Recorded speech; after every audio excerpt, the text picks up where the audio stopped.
Coming forward, Kishane Thompson and Team Late, and they make it safe. It is going to be an Oblique Seville run. It's going to be very transparent. A massive run. Look at the time as well.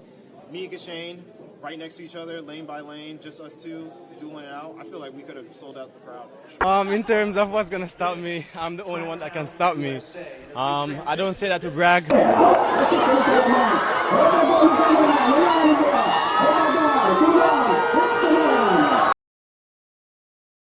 The men's 100 meters at the Tokyo World Championships has just rewritten sprinting history, and the shockwaves are still being felt across the globe. Oblique Seville, the young Jamaican once dismissed as inconsistent and too fragile for the world stage, silenced every critic in breathtaking fashion, storming to his first ever global title in a personal best time that left fans gasping and rivals shattered. What makes this story so gripping is not only Seville's triumph, but the fact that he did it by dismantling two giants of the sport in a single race: Kishane Thompson, the golden prodigy many thought unstoppable, and Noah Lyles, America's confident showman who had promised once again to finish the field in trademark fashion.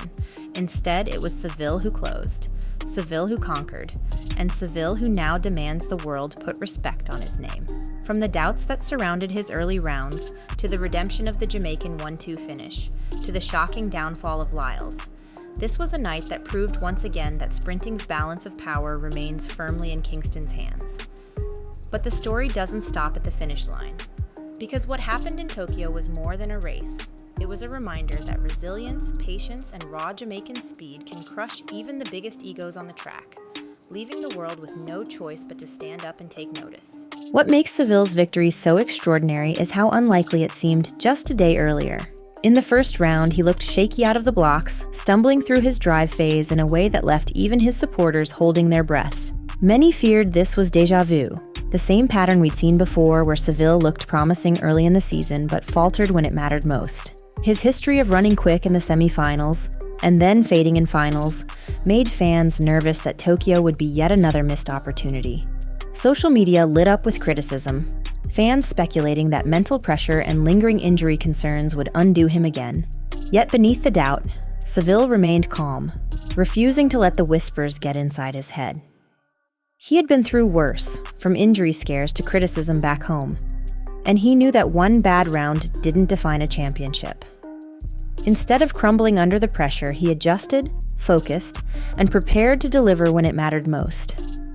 And that set the stage for one of the most shocking reversals in sprinting history, the shaky start of round one giving way to the unstoppable brilliance of the final. The world thought they had seen Seville's ceiling, but what came next proved that his story was only beginning. To truly understand why this Tokyo victory matters, we have to rewind to Jamaica's national trials earlier this summer, where Seville's path almost collapsed before it even began.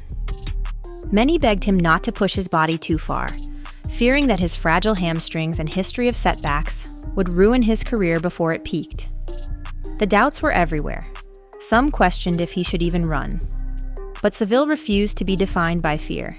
He showed up, ran smart, finished strong, and most importantly, qualified for the World Championships. That moment became the foundation of his redemption arc. He was no longer the nearly man, the one who just missed finals or ran out of gas. He had fought through the trials, silenced the voices telling him to quit, and earned his ticket to prove himself on the global stage. What made the Tokyo victory so emotional was that every stride carried the weight of those battles back home. His refusal to quit at the trials, his resilience in the face of doubters, his determination to prove that Jamaica's sprint factory had produced yet another world champion. For Seville, this was never just about winning a medal. It was about writing his own story, one where pain and doubt became fuel, and where the boy once doubted became the man the world now fears. The final itself was nothing short of chaos turned glory. At the gun, Kishane Thompson surged ahead, exploding from the blocks with a start so perfect it looked like destiny itself had ordained him the champion. For 70 meters it seemed certain. Thompson's long, fluid strides carried him clear of the field, and even Noah Lyles, running in the adjacent lane, struggled to close the gap. But then the story shifted. Seville, locked in behind Thompson, began to reel him in with each stride, his form sharper, his finish relentless. The crowd roared as Seville surged past, snatching gold in a personal best while Thompson, stunned, settled for silver at 9.82 seconds. Behind them, Noah Lyles, expected by many to dominate, could only manage bronze, his finisher label suddenly meaningless against the force of Jamaican sprinting. And just like that, the podium told a story the world hadn't predicted. Jamaica back on top with a 1-2 finish, America's champion exposed, and Seville rewriting the script of his career. It wasn't just a win, it was a statement. The doubted, the overlooked, the criticized had just beaten the fastest men in the world on the grandest stage. And in that moment, sprinting history took a dramatic turn.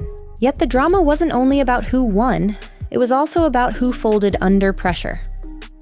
Enter Kenny Bednarek, the American who had run a blistering personal best in the opening rounds, looking sharper and more dangerous than ever before. Many believed he could deliver the upset of the championship, and his confidence was so high, he even stared down Kishane Thompson in the heats, as if to send a message. "I'm coming for you."